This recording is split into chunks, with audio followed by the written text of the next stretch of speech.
What is up, y'all? This is Will, and this is the Restaurant Owners Uncorked podcast, brought to you by us here at ScheduleFly. Simple, web-based restaurant employee scheduling software backed by legendary customer service. Like you'll literally have my cell phone number, which is this cell phone right here, if you're watching. It's a flip phone. And also a low price point. Look, if you were on pencil and paper or Excel, we'll save you time, we'll save you headaches, we'll make your staff happy. Everybody will know what's going on 24/7, 365 on their laptop, on their iPhone, on their iPad, on whatever device they use. We will make life easier for you and your team if you're on pencil and paper or Excel. If you're on one of the other guys, look, we are not VC backed. We are not owned by private equity. So what that means is we're not trying to sell our business right now, and we're not raising prices to try to increase our top line. We're not cutting staff and customer service to try to increase our bottom line. We are just taking great care of our customers with simple software and, once again, legendary customer support. ScheduleFly.com. Check us out. ScheduleFly.com. 30-day free trial. You can call my cell phone. It is on 3 pages on the website, on the public-facing website. You'll find my personal cell phone on 3 pages. Call it. Let's wrap. Give me a text. Let's text. Would love to hear from you. Thank you for watching. Thank you for listening. What a great episode we have here, as always. More coming soon. Y'all are awesome. We would appreciate a thumbs up, a rating, a comment, a star, or whatever you're on. Give us a rating. It would be really cool, and it'll get this content in front of more people. All right. Thank y'all. Appreciate you. See you. All right. We are live. I am so excited to have this opportunity. Do me a favor. Just introduce yourself. First, thank you so much for this opportunity to be with you and in front of you at the community. Here is Veljko Pavicevic, Naples, Florida. Founded a SAILS restaurant a decade ago. Currently sitting here at the Butcher Private. Our private club, 6 concepts under one roof. Grateful for the dream team and the best community in the world. Well, we've talked, so for those of you listening and watching, Veljko and I talked for a little while before we started recording here, and the amount of humility and gratitude that this man has is inspiring, and so I'm so excited to have this conversation. I want to start at the beginning because you are a wonderful example. I can already tell, and I can't wait to hear the whole story, but you're a wonderful example of somebody who grew up in another country, who has immigrated to this country, who has brought a great work ethic and a love for your profession and your community, and you're a wonderful success story, and that is what this country is all about, and it's amazing to have somebody to share that story. So I'm thrilled to hear. Normally I just start with, how did you get into hospitality? For you, I want to ask, how did you get to this country? And tell me about growing up in Montenegro and what made you decide to come here, and when you came here, and how that all went down. Let's start back at the beginning. Yeah, so extremely lucky, age of 17. Naples High. I was 4 exchange student. I could have ended up any other state, any other town. I ended up in Naples, Florida. For anyone who is listening, Naples, Florida is a mecca of champion business Olympians. More CEOs and founders of the companies per capita than anywhere else in the world. Bentley, Naples sells more units, more volume than any other Bentley in the world. Those who like Italian sports cars a little bit more than English, Ferrari, Naples opened up 3 years ago and became number 1 by volume and number of the units around the world in the second year. Golly, Anyone who likes real estate, You think most expensive home in that country is where? New York, maybe Chicago, San Francisco, LA, Hollywood. Everybody thinks these movie stars have the most money. Maybe it's Miami. It's not. It's Naples, Florida. $295 million. Growing up in Montenegro, we always watch these, American movies and all of this success and everything, and we think that the movie stars or sports stars are the ones who are the wealthy. They're actually rich. The wealthy are the founders or the owners of the teams and the enterprises. Those are the ones who live here. Yep. So I'm just so lucky and grateful, kid out of the village in Montenegrin mountains that had wolves and bears as a pets, not by choice. Now in Naples, Florida. Bears. Yeah. So tell me about Montenegro and the mountains. It must be a beautiful country. Beautiful country in June, July, and August. Little bit in September. It starts raining. The rest of the year, very, very rugged. So I'm lucky and grateful for the tens of thousands that laid their lives in one of the most challenging environments. If you study history a little bit, Balkans and Montenegro have been constantly attacked from every single side. So tens of thousands lives were laid for me so I can be here. How lucky am I for my amazing ancestors? Did you grow up with, you've got a really profound sense of gratitude. It's come up multiple times already. I've been talking to you for 15 minutes. Was this something that was instilled in you by your parents? Was this something that you... 100% God and the scars on my brain. I made so many mistakes in my life. So someone would say God, someone would say high power. Doesn't matter what you believe. I grew up, as an Orthodox Christian. So I'm Montenegrin Orthodox Christian, very, same like a Greek Orthodox, Serbian. It's exactly the same.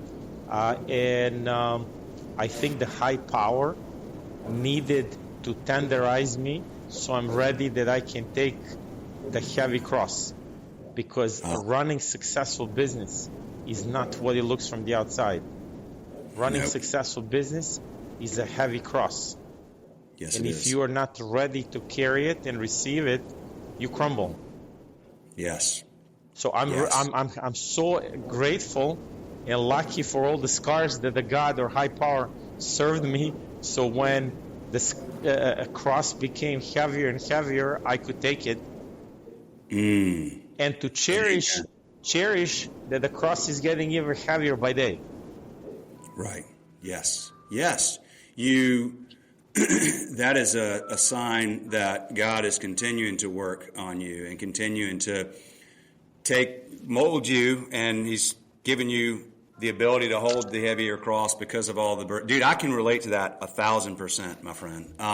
And yes, running a business, being an entrepreneur, for all of you listening, whether it's in software or in restaurant, especially in restaurants, man, it is hard. It is really hard. Don't ever think that, like if you go down there to sales and you see Veljko out and he's walking around greeting guests and you think, oh, that looks awesome, man. That looks so cool. Yeah, it is.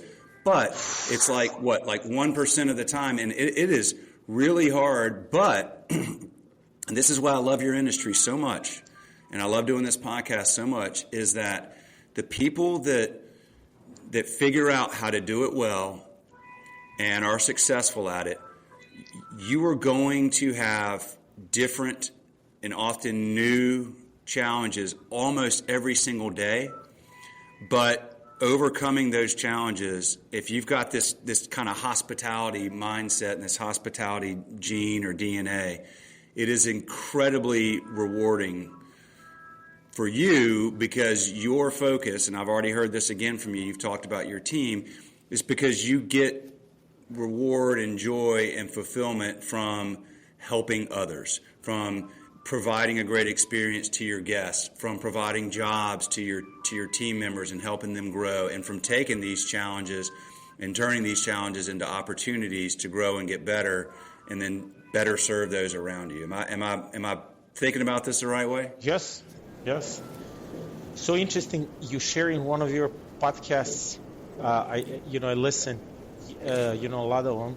How when you were younger you had ego. Exactly same thing with me. Yeah. Exactly. Ego is the worst thing in men. Yes, it is. Any man that has an ego problem, he cannot go anywhere. Yep.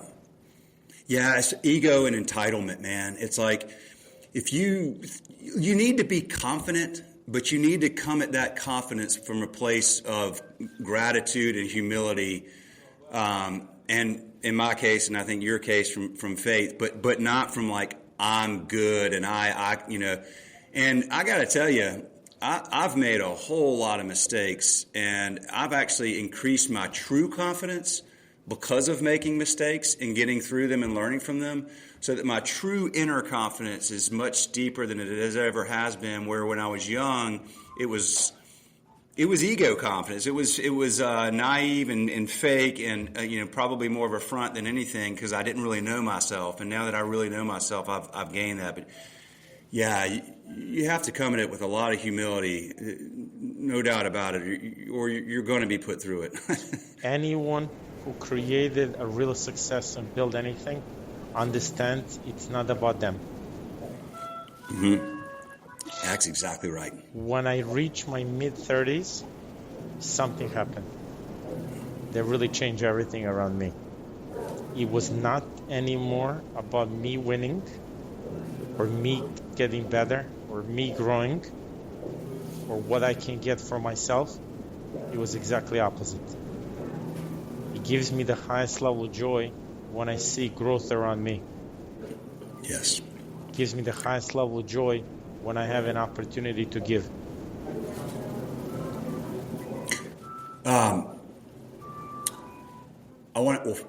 A couple things. I want to come back to that because I want to ask what happened in your 30s, if there was an inciting moment. But I want to ask you this: you came here, so you came as a 17-year-old exchange student. Did you? How did that? Did you stay? Were you able to stay, or did you go back and then come again, or walk through that process? I went back to study. Okay. And then there was an opportunity. I stayed in contact with the swimming coach and found out about the opportunity in New York City to be a swimming instructor. And then he came back for that. Within a week, got promoted. In the same time, I had a dream and vision to save the money so I can go back and open up my own gym. Okay. So that was my first, first reason. So I worked at the pool until 3 o'clock. By 3:30, I was working in a restaurant. This sort of happened by some divine way. Yeah. Because how would this kid that just arrived in New York be in the right place at the right time and get a job in maybe one of the 15 best, restaurants in New York City at that moment? God, what restaurant was that? It was Compass on corner 71st and Broadway. Back then it was really, really amazing place. It was a three-star New York Times. So really amazing place. So that's really where I started. I started on a really high level. Gotcha. What did you do for them? Worked 40 hours a week in the restaurant. When I got the job originally, I couldn't tell them that I have another job because with transportation and everything in New York, nobody would think you would be able and capable to work in the evening. Yeah. So I worked 7 evenings and brunch on Sunday. On average, I was sleeping 4 hours a night. And how old are you then? You were in your I was 20. 20s? I was 20. Yeah. You were 20. Okay. Yeah. You can get away with that when you're 20, not when you're our age. So I was just so lucky. I had this dream of saving as much money as possible. So, now even challenging. In New York City, within first 4 months being there, I saved $28,000. Wow. Really? I had in my 4 checking months? account in 4 months, $28,000. Then I had an option of going back, but on my lunch break, I like spending time with the pool manager. So he would bring me Wall Street Journal and New York Times, and instead of, wasting time on a lunch break, I was, reading these newspapers. So I found an ad that says, if you love luxury, if you love to travel, if you love excellence, call 1-800-RITZ. Boom. Okay. So after 7 interviews, I was not any good. I was thinking I'm no good, because if I'm good, why would they interview me 7 times? Finally, I found myself back in Naples. I walked through big doors, brass and marble everywhere. I had a 1 suit to my name. I acted confident, but my knees were shaking. Oh, I love it. Wow. And then imagine how lucky I was.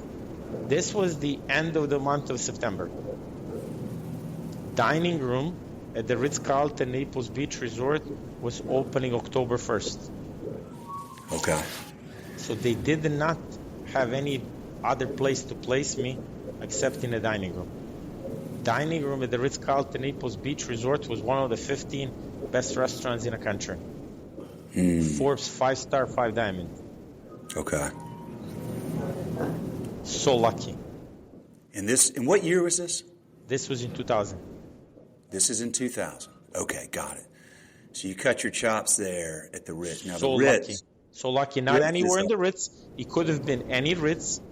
Yeah. I started in a flagship, and it could have been any restaurant or banquets or anything. They put me in a dining room. Okay. You must have been excited, and I would imagine your first night you were pretty nervous. I didn't even know, what I'm really getting myself into. I have to share with you.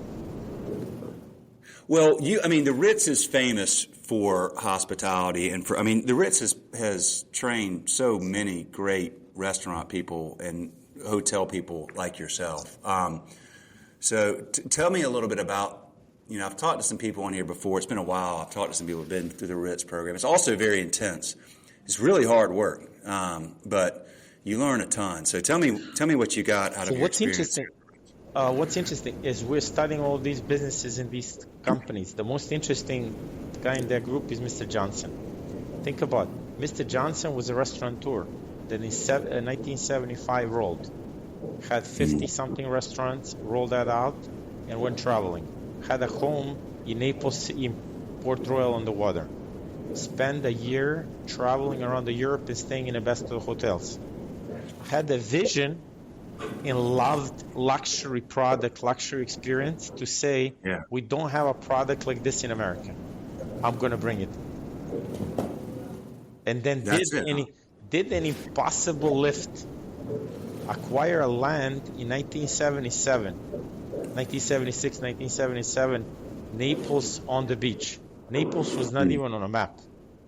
Right, yeah. No.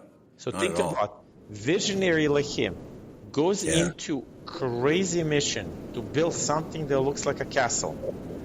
What originally was planned to be 2 years, it was 7 years of construction. Oh, wow.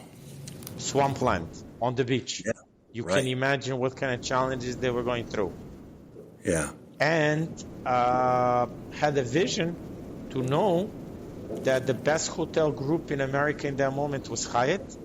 And then because he was from Atlanta, he made relationships and recruited all the top executives out of that hotel. So we talk about food and beverage director was Horst Schulze. And then he had an Ed Staros in rooms division and like that. So he pretty much built the dream team and brought everybody here in Naples. Okay. What a I did visionary. not know that story. Yeah, I didn't know that story. Ritz Carlton started from Naples, Florida, and hence why even with the changes of 2000s and Mr. Marriott acquisition, Mr. Marriott loved this property. He stayed here all the time himself. So this was always the flagship of the company. I did not know that. Okay. Most revenue, food and beverage, most revenue, flagship always. Right there in Naples. So you were in early. Okay, I got you. And then I was just so lucky. I work Yeah. with closely with these founders, because they were 15 years in. So all of them were still in the business. Transition and sell to Marriott has not happened yet. It was happening slowly, but it has not happened yet. So I work for the old school Ritz. You say you're lucky, and yes, there's luck. I think that my formula that I think I'm fairly close on is that to be successful at something, you need a combination of three things to come together, and it can be in different percentages, but you need luck, you need timing, and you need hard work. And I mean, there's always a little bit of luck. Like sometimes the luck is in the timing. But so we all, I think anybody that says they've been very successful and had no luck, I politely disagree. But I do think, ironically, the most successful people, like yourself, talk a lot about luck, but I think there was a lot of hard work. I think you had great timing, and you worked really, really hard. I mean, dude, you saved $28,000 in 4 months. Like that's rare. That's hard work. It's 4 hours a night of sleep, crushing it. So that and then there's there's just the part of that luck may be what I would attribute and what you would attribute, not necessarily everybody listening, but to divine intervention, to God putting you where He wants you when He wants you there. So anyway, yes, you were lucky, but you earned it, my friend, for sure. Thank you. What I like sharing with the next generation is what's so good when you're working so hard that you become obsessed and you have a tunnel vision. When you have a tunnel vision, you have focus, and you have clarity, and you have this discipline, or you're building it. So when the right things happen, you're there and you can grab them. That's right. And that becomes luck. Yeah. Well, you make a lot of that luck. When you have that intense focus, and I talk to my kids about this. I'm like, I don't really care what you do. I want you to do something that you are going to just pursue relentlessly. Whatever that is. I always say, I mean, we live on a farm. We have a bunch of dogs. We throw them tennis balls and stuff like that and if you got a retriever dog and you throw that dog a ball, that dog is going to go after that ball all day until it collapses. Like you keep throwing it, it's going to keep going, and all it's going to focus on is that ball. So I always say, pursue it like a dog after a ball. Like it's just like everything you said, locked in, tunnel vision. There's nothing else going on. I'm going after that ball, and I'm going to keep going after that ball over and over and over until I just flop. Like if you have that, a lot of luck's going to come your way, a lot of timing's going to come your way, and everything else. But it's so interesting. When you flop, what happens? We're the best ever made machine. So when you flop, what happens? You sleep for 4 hours, you get up, you're ready to go again. That's right. That's exactly right. You got another 20 hours. Yeah, you got it. Okay, so you're there at the Ritz. You obviously learned so much about really high level, true, intentional and thoughtful and authentic hospitality, and just making experience all about the guest. How long were you there at the Ritz? I was with the Ritz almost 9 years. 9 years. So lucky that organization back then worked a lot on a lateral help. So you could work any outlet. You could work anywhere. And when I stepped into the management, that was also even more opportunities. So for me, 100 hours a week was really normal. Okay. By the time that I was running outlets, like I ran Gumbo Limbo, most revenue restaurant in a whole company, by the age of 23. Really? Yes. I ran it with the one supervisor. Okay. That's I amazing. love being present. Yeah. And I remember like it was yesterday. A couple of my good friend managers, they were with me sharing the office. They tell me, why you work so hard? You didn't get the Ritz or this restaurant as an inheritance. You know, it's not yours. What's wrong with you?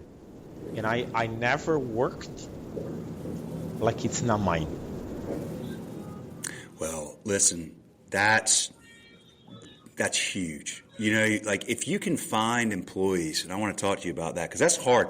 If you can find employees to treat something like it's their own. But anyone who wants to own it one day, they need to think like that.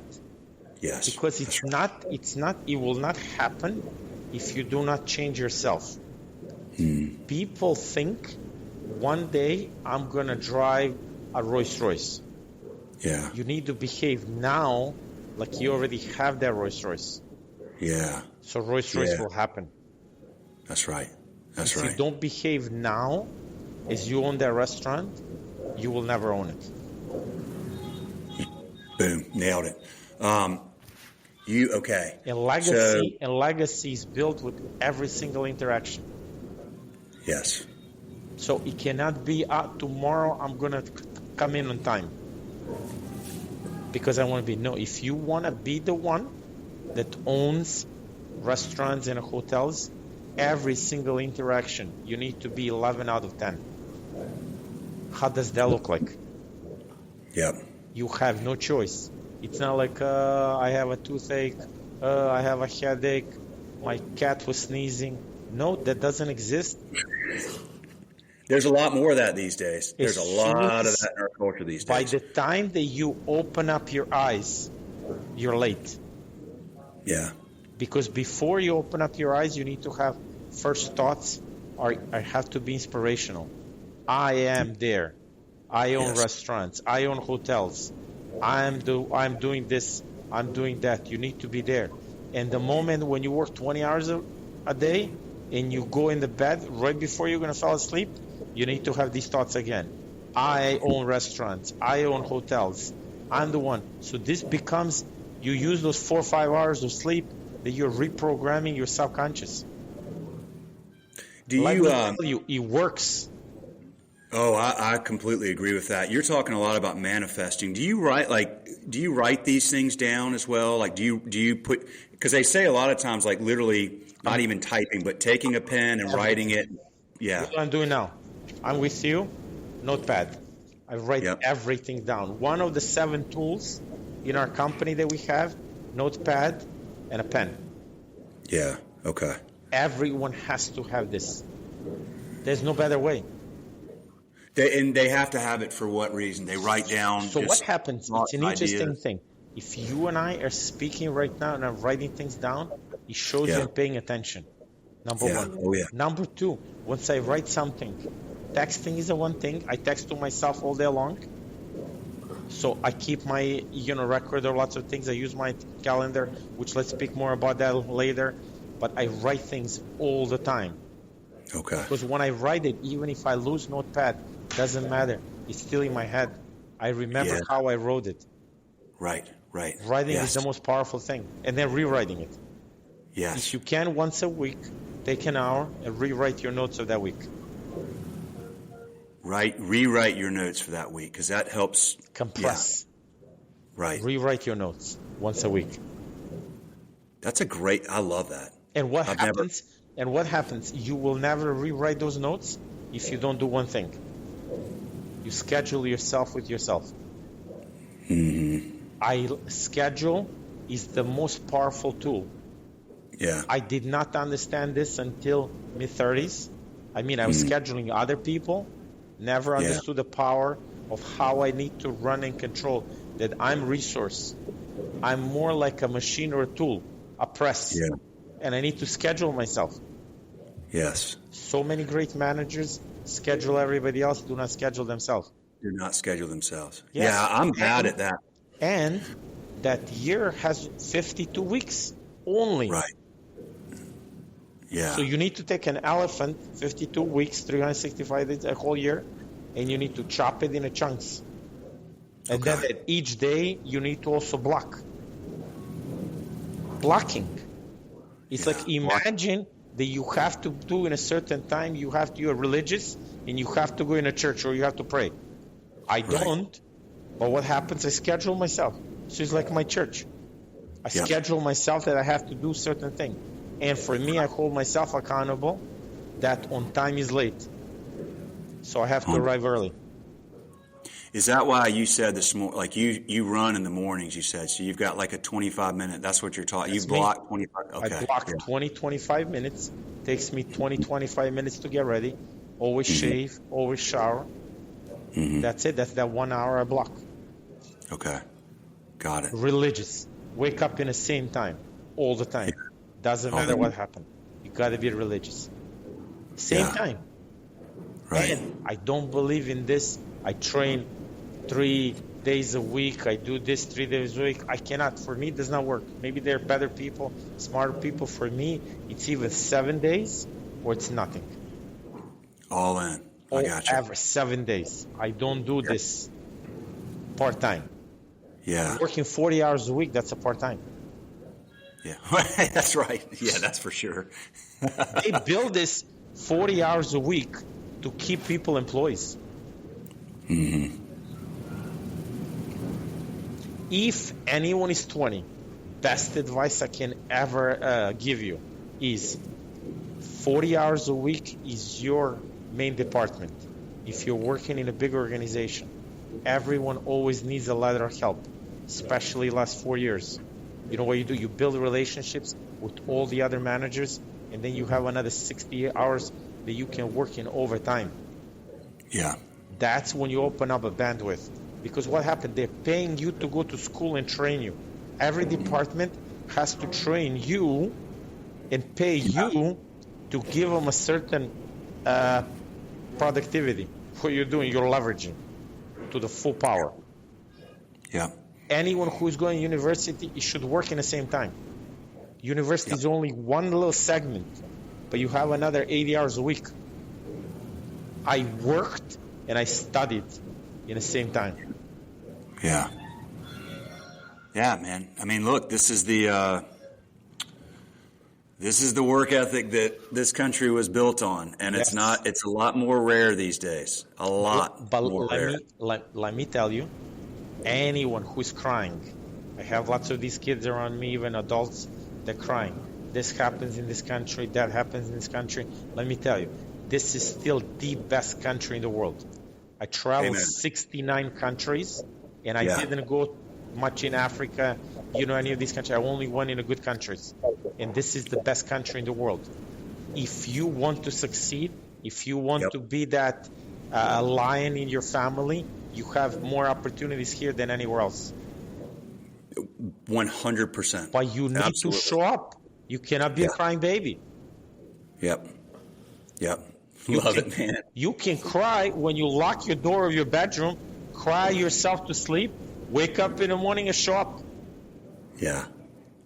I'll tell you my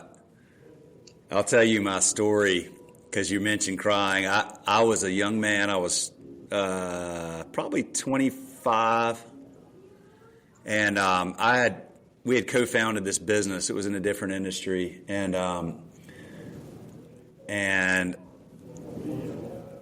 our customers were banks. Okay. But I didn't really have any customers yet, and I had been at it a while, and I thought I'd made the biggest mistake of my life. I had left a good job, or what I quote good job, like a steady job at a bank. My family, everybody was like, "What are you doing? Like, you don't know how to start a business. What in the world are you thinking leaving this job? You could do well at the bank and have a career there for decades, blah, blah." And, but I was determined, and, but you're starting a business and you have this ego and you're like, yeah, we're just going to go do this and we're going to be successful. 6-9 months in, I hadn't really sold anything. And I was at the time I was living in Burbank, California. My wife and I had just gotten married, and that's tough. Oh yeah. Yeah. And, and then we still have, Blockbuster. This isn't like 2000. So there's still Blockbuster VHS tapes, right? And I'm sitting in a Blockbuster parking lot, and I had returned 2 videos, and I just broke down crying. I was like, I'm doing all the things I thought I was going to do. I'm not accomplishing any of them. I've not sold anything. I've probably made this terrible mistake. What am I doing? But I sat there and I said, all right, Will, right now, you got to decide. Are you going to give up on this, go with your tail tucked between your legs back to the bank, get a job back there, or are you going to go all in? And I mean all in, relentless, dog after a ball, obsessed, and do whatever it takes to make this thing successful. And that was, the choice I made. And from that moment, it was on. And, we sold that business 7 years later, and that's where Schedule Fly came from. All 5 of us here, we all worked at that business. And but anyway, so you had already one role by the age of 32. Yeah. Wow! Congratulations! Wow, that's huge, especially in those early of 2000s. Who was doing tech? Nobody. Yeah. We had a again, it was luck, it was timing. I mean, we sold. Our customers were banks, and we sold the business in March of 2007. Like, beautiful. Imagine if we, trust me, the next few years were not good if banks were your customers. So we got very lucky on the timing. So who bought you, private equity? Dun & Bradstreet, public company. Yes, amazing. Yeah. Did they retain any of you to stay with the company or no? We had about 40 people when we sold the company, and we thought, lesson learned, like we're talking about hard lessons and ego and all this stuff, right? I mean, in my mind, I'm like, man, I'm 32 and I already had an exit. I'm like super smart. I know everything. And, we kind of got sold on, this is this big public company, and we had this bolt-on product, and they were like, you're going to be kind of like our want fries with that, like McDonald's, like want fries with that. And we're going to help you like accelerate your growth like crazy, and you'll be this satellite, and you'll keep your brand, and and that was what they sold us on. And I got to tell you, man, it wasn't long at all before we realized like that ain't going to happen. Like they're going to rip this thing apart, and apply to, like, they just got rid of all of the cool things about the business that made it really successful, and that was very clear that was happening. So we had an earn-out, so I stuck around for 18 months. But, over time, everybody kind of, like, scattered. And, it was one of those things, again, though, where it sucked because we felt like all these people that believed in us were now working for this. I mean, it was not a good culture, right? But what happened is people were like, we saw how these guys that don't really know what they're doing build a successful business. Maybe we could do this too. All these other businesses came out of that. Like all these cool, successful businesses, people went off and started their own things and took a lot of that we had applied there of, a really good, strong sales culture and a great customer service culture. And, and other businesses came from that, including Schedule Fly. So it worked out, in the end really well. You were an inspiration for, many others. Yeah, and then but I got to tell you, like I had this, that was when I realized I had too much ego. I had success early, and I thought it was all because, yeah, man, I know what I'm doing. It's me. I remember that. Oh, man. And have learned a lot since then about, that is not the case. And I'm thankful for all the bad decisions and mistakes and everything else, I've made since. And like you said, those are those, it's like iron sharpens iron, right? Like you surround yourself with other people that have the right mentality, that have a growth mindset, that don't have ego, that push each other, and you learn and you make mistakes and you learn from those mistakes. And then those challenges become, where I say now, and I learned this, I've talked about this on the podcast before, but do you know who Jocko Willink is? No. So Jocko Willink is a retired Jocko. Like, literally, I mean, he looks like, if you imagine a guy named Jocko, who is a former Navy SEAL, and you envision in your head like a cartoon character. That's what he looks like. Wow. And he's awesome. He's a retired Navy Willink, Willink. And we'll look him up.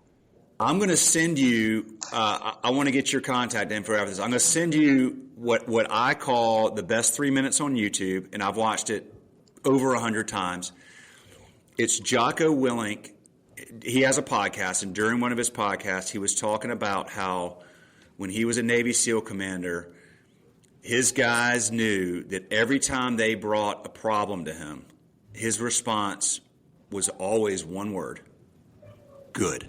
And he talks about how you have to have this mentality that every time there's this, whatever the problem is, the most insurmountable problem you can imagine has just happened, some black swan event we could have never planned for, your response has to be good. And you turn that into an opportunity. And that was what you were talking about, is reprogramming your mind. And like for young people, you've got to learn to turn every, you know, it's fight or flight, right? Or freeze. And you got to learn that when that happens, like this is awesome, because this is an opportunity. We're going to figure out how to get over this mountain. We're not going to run away from it. And that's going to make us even better. So thank you for the challenge. Key on everything, positivity built with the growth mindset. So just the pure positivity doesn't work, but positivity built in a growth mindset. But please share with me, Schedule Fly, why you never took in private equity or investors or something? I mean, you started early on, you know, when I'm sure everyone was after you. Oh, they still are. Yeah. Well, I feel lucky that we didn't, because here's the thing. Like, we started in 2007 and we bootstrapped it, right? And it's, again, so much luck and timing and everything else. We're all like in our early 50s, all right? All five of us. We all at the time started having kids. We all had young kids. And like this thing was like we were early, so it was growing really well without us having to like take a lot of money and, you know, try. So we had like good balance. Like, I feel very fortunate. I had a lot of time to spend with my young children as they were growing. And that was like, you know, a nice blessing. During that time, you know, really over the last decade, money was free. I mean, we could have raised crazy amounts of money, right? Because VCs could get it for free. For free. And so they were pouring in money into all these other businesses.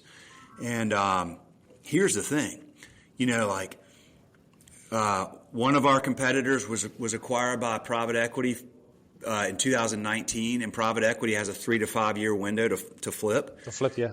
It's now year 6. They can't get rid of it. It's a big problem. They're cutting prices. They're cutting customer service. It's like lots of runoff. So you got that going on. Then you've got a lot of other ones that raise money at, you know, like 10 to 12 times top line revenue, a multiple. These businesses are trading now at like 7 to 8 times, and they're raising prices. They're cutting staff, and, you know, it's like a big mess. And so everything becomes about the investors and the return and all that. It's not about the freaking customer. And so we're in this great position where we are obsessed with our product being simple and reliable and our customer service being unbelievable. Like, I can tell you right now confidently, our customer service is unmatched, not just in our world of like restaurant scheduling, but just restaurant software period. Like, our customer service is off the hook, and we are really, really proud of that. And we serve our customers, Veljko. We always looked at it like, what do our customers value? Our customers, being mostly, you know, like independent restaurants, they value having a very consistent, excellent, and reliable product.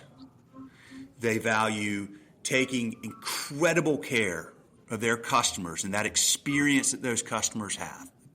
Okay? So we can do both of those things. And then what's the third thing that all of our customers do is all these independent restaurants, and you've already touched on this, they are, like all great owners, are focused on those around them, not themselves. They're focused on their team, they're focused on their guests, and they're focused on their community. And they give a lot of time, they give a lot of money, they give a lot of food. Like what happens out there right now, these LA fires or the floods up in North Carolina. Who are like some of the frontline people outside of the, our normal services? It's restaurant people. It's restaurant owners. They're giving time, they're giving money, they're giving food, they're donating. It's always this big commitment to their communities because they know, first of all, because that's their DNA, taking care of people, right? And they know that if they give to their community, that comes back in, great multiples. And they want their community to be successful. So we have always said we should, what can we give to our community? I mean, our community it's not a geographic community. It's, it's the whole country, right?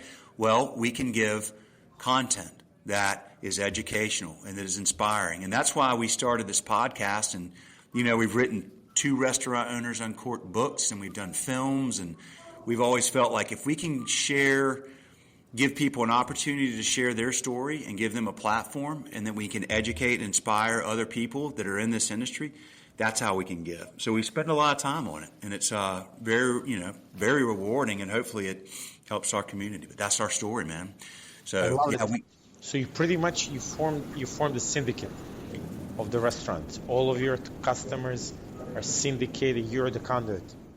Yeah, that's right. I love it. That's exactly right. I love it. Yeah. So how else can we bring value to your community, to your club? Because you're pretty much Schedule Fly is like a club. So what do you think? What else they need that we can bring them more value? You and I, we shared about our backgrounds and about things. So what do you think? What are the subjects that are important to them? Because there's so many pillars around me, and I would love to shed a light. We don't have limitless time, but what do you think? What is the one pillar that's so important for every one of your customers that we can maybe shed a light so I can share with them what do we do, what practices we do? Maybe they can take some of this knowledge. I would like to know, you've mentioned your team. You've said several times you're blessed to have this incredible team. But to build an incredible team takes great leadership and vision and wisdom and guidance. It is as hard as ever, in at least the years I've been doing this, to find people that have the willingness to put in the work, to treat this place like it's their own, and to give the guests the experience that we want to give them. Talk a little bit about how you've accomplished that and what advice you would give to somebody that's trying to really learn how to be a leader that inspires their team to do what they would do as an owner of the business. Yes. So to start from a little bit more of the basics. A decade ago, Corinne, my wife and I started SAILS restaurant without any investors, without any bank loans. It's amazing. If I could go back and advise the younger version of myself, I would not build the revenue, I would buy the revenue. Okay. Why is that? We talk about the businesses and things.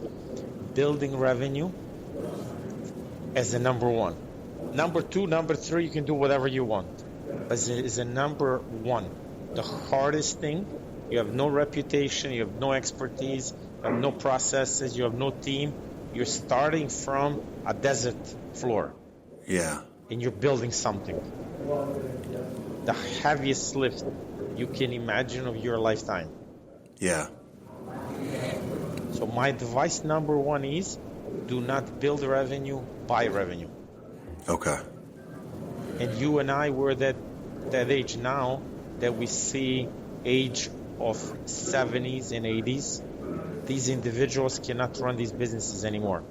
So if you're in a community and there's someone like that, and I'm sure there's going to be someone like that, what you have to do You have to think like an analyst, private equity analyst.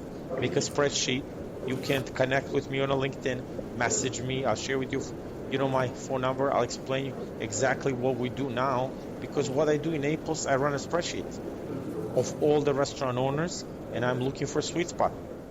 And when there's a sweet spot, what I do now, I connect with them, I make a relationship, and then I ask them, what does it take? Got it. It's not about the building revenue.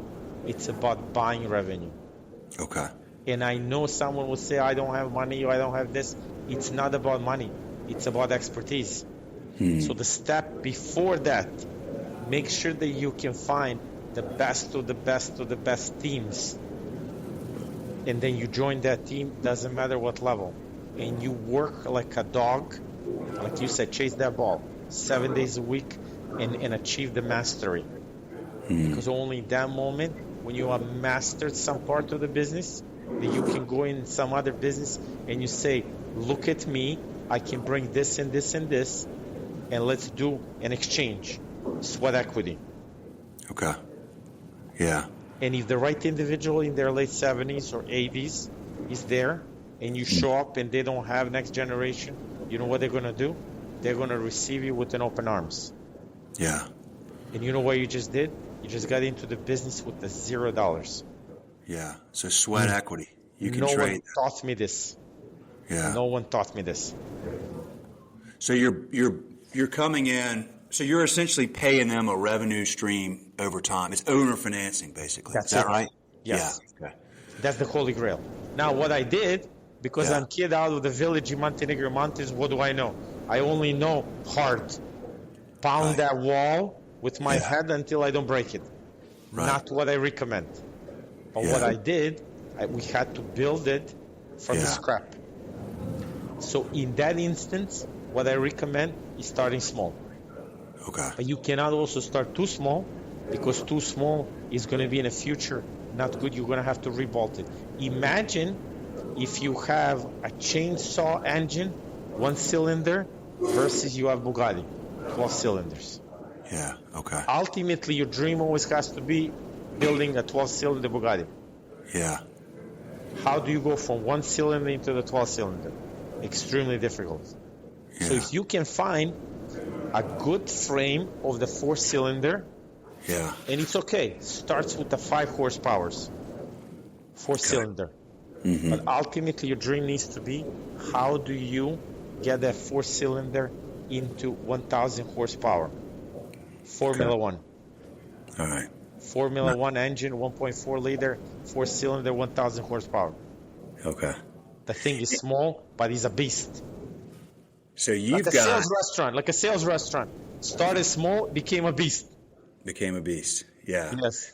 And you've got, so, I mean, it's very, look, now you've got this spreadsheet and you've got all these owners. And so you approach one, you've got all the credibility in the world. It's a no-brainer for them. When I approach them, I share. I don't want it for me. I want it to continue your legacy. Continue your legacy, yeah. Let's sign whatever document you want. Yeah. I don't want to even be seen until you don't pass away as the owner. Okay. Allow me to make you look like a rock star. You have no responsibilities. That's awesome. How does that look? Sounds pretty good to me. I want to be one day that guy. Yeah. Have no responsibilities in my late 70s, 80s, walk around and beautiful. Yeah. That's the dream of every single restaurateur. So think about it again, young version of you and I. It's not about us. Yeah. It's about what you can do for others. What you can do for others. Yep. That's the key. That's the key. That's it, dude. I mean, that's totally it. And that's true in any business. But it's smart. Listen, those of you listening in and around Naples, or if you ever want to make your way to Naples one day, you got a candidate here in, 20, 30 years that, we'll be looking for somebody to do that. So, maybe faster. Maybe faster. Maybe faster, because my dream now is different. Now is, as you know, you and I, we get approached so much by the investors, with private equity and everything. Now I'm past that point, so we don't need any capital. So now the goal is, how can we find a mechanism and a tool that my team members that have been with us can start buying in on equity? That's my dream. Ultimately, I want to make a company employee-owned. That's my Chip dream. Bear I did an episode about it, it was probably a year and a half ago. Almost 2, but Chip Bear out at Bojo's Pizza in Colorado, he started that thing, I think last year was their 50-year anniversary, and he started it in this small mining town, outside of Denver 50 years ago. I mean, like he slept on the floor in the restaurant because he didn't even have money to, pay rent for an apartment. And he slept in the floor in the kitchen for a while on a cot. And he built that thing over 50 years. And then on their 50th anniversary last year, he announced that he was, turning it into I think it's like an ESOP or whatever. And so he's like selling it to his employees. And he lives in Hawaii now. I mean, it's a cool, it's a great story. And he had these, people that have been with him forever that were very loyal to him, that have worked very hard. And it was a great opportunity for them. And it's really great story. There would not be any of these businesses if it's not for the dream team. I'm lucky and grateful to work with some of the best people on planet Earth. Yeah. Now, let's go back into your question. Your question was, what does it take? How do you do it? What does it? Everyone around me thinks it's because of the training. Now, let me tell you, our training, I was trained on 85 steps of service. Forbes 5-star, old Ritz Carlton school. Impeccable service. We took that from 85 to 124. So I'm all about the training. We run internally Hospitality Academy. Yeah, okay. Hospitality Academy, that's not just you passing the test. It's about the points, and it's 4 levels academy. Level 1 has 12 points. Points are multiplied by number of the hours that you worked. So ultimately, if you're a crazy kid like me, you want to work 100 hours a week, you have a limitless earning potential.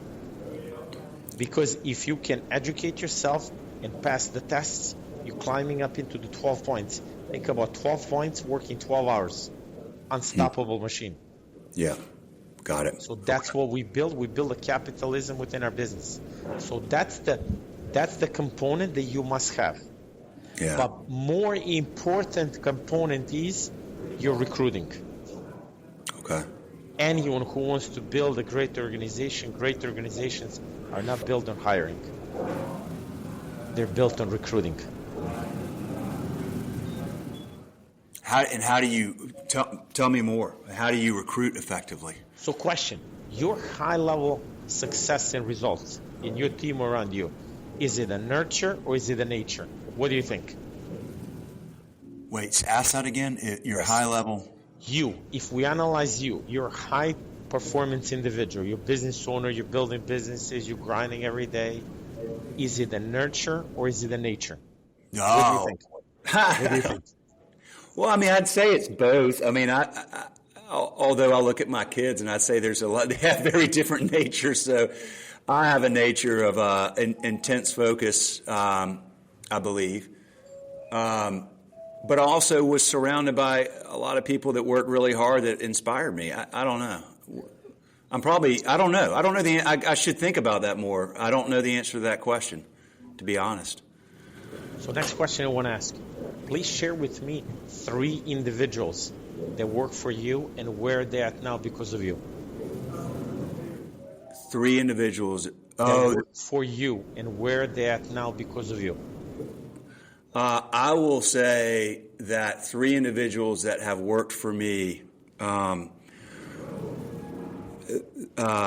the years that have had success, I definitely nurtured them. And I nurtured them and taught them a lot, but again, I think their nature was to learn and try to absorb from others. So I don't know, man. This is something I've never really truly thought about, to be honest with you.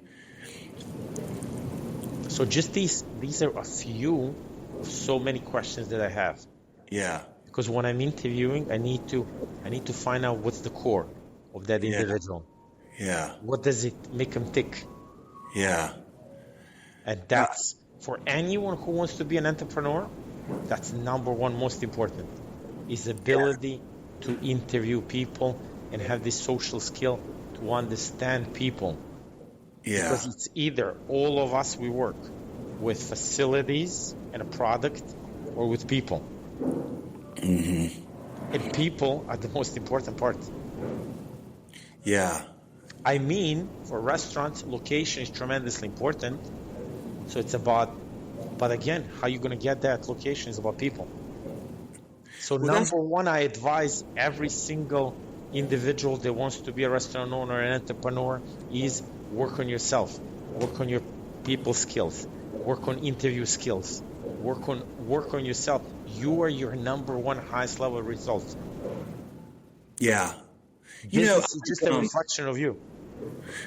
Yeah, I think that one thing I know that when we were back at First Research, I was a terrible manager because I worked really, really hard, and I thought if I set the example that people would follow, like lead by example, but not everybody's wired the same way, and you have to understand each person and like how to push their buttons and get the best out of them. And I really sucked at it at First Research because I just thought, oh, well, you're smart and like you should just follow my lead, and people wouldn't, and I'd be like, I don't get it. And that's not how you motivate people. But it's also, I believe, important when you're starting is to find a right fit. So you need to have an avatar of a team member, and you need to have an avatar of a customer. Yeah. Not everyone can be a team member for every organization. And not everyone is a customer for every product. Amen. Oh, I definitely believe that. Yes.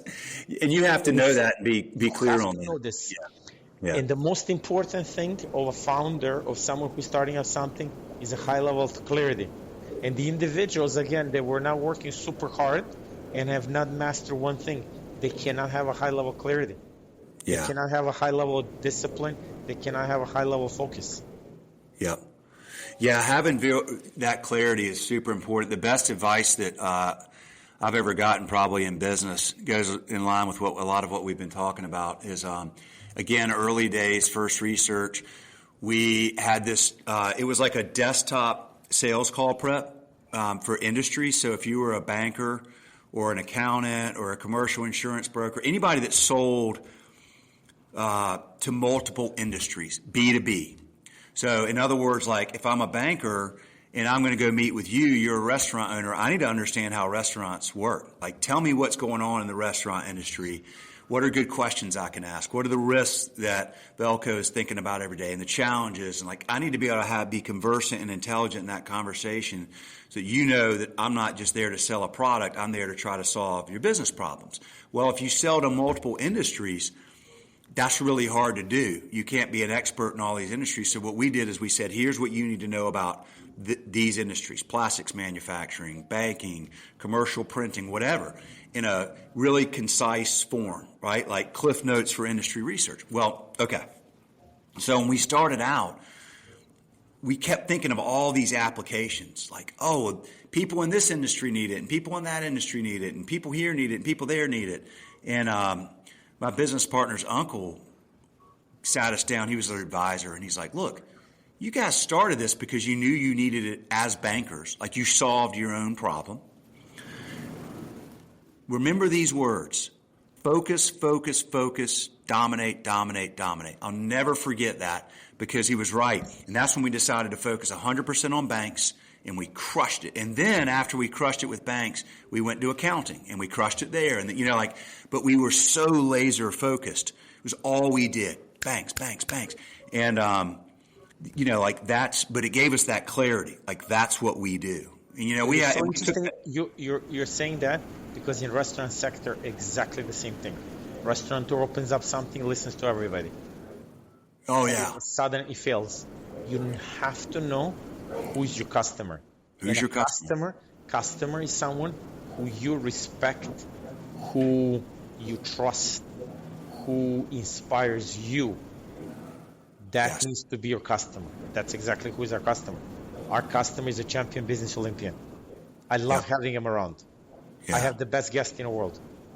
I bet you do. I bet you've met some amazing people. There you go. I love it. The customer avatar. Let me go back to one more very important thing. When we talk about the recruiting, why it's so important not to hire but to recruit? Because you know exactly what individual you're looking for. Yes. Because that individual needs to go through the 4 points. Number one, it needs to be someone that you're going to respect. Mm-hmm. In my instance, my expectations are too high. I can only respect individuals of a high performance. Yeah. I love everyone else. I cannot respect in my sector anyone who is not high performance. They drive me crazy. Yeah. When I respect someone, you know what happens back? They respect me. Mm-hmm. Yep. When I respect someone, they respect me. You know what happens next? I trust them. Mm-hmm. Trust is not given, it's earned. Yes. Once I trust them, they trust me. Once they trust me, I feel safe around them. Once I feel safe around them, they feel safe around me. We're humans, we're mammals. We love being safe. Mm-hmm. When they feel safe around me, I'm loyal to them. Yeah. Then they're loyal to me. Yes. Think about these 4. Grip. Oh, there you go. Unstoppable superpower. Right. Amazing. I love that. Yeah, each of these 4 things by themselves, but loose. When they're together, superpower. Superpower. Oh, man. What an awesome conversation. I could talk to you all darn day, but I'm going to let you go because I've probably jumped into your block. We're probably like, you probably had this from 9 to 10 or something. For you, I blocked 3 hours. I knew our conversation is going to be exciting because I've been prepped for this. I've been listening your podcast for such a long time. So I thank you for doing what you do. I thank you for making those videos on LinkedIn about your sprints. I'm not so good. I know I need to sprint more when I'm running, but it's so uncomfortable. So what I do, I find myself of just running. But when I see a video like you, I'm like, look at this guy. He's in a great shape. I need to do my sprints. You know, so thank you for being an inspiration for all of us. Thank you for letting me, for indulging me. I really enjoy doing that. Here's the thing about sprints. Okay. I'm 50, and sprints are the most extreme thing you can put your body through. It is a full body movement, and it is extraordinarily taxing to do a 100% full speed sprint for 50 meters, 100 meters, whatever. All right. So there's an author named Nassim Taleb who I've read. He wrote The Black Swan. He wrote Anti-Fragile. And Anti-Fragile is a mindset I've really leaned into over the last decade, which is anything can be, any object can be in one of 3 conditions. It can be fragile. Like if I had a teacup right here and there was a hard floor and I dropped it, that teacup would break because it's fragile, right?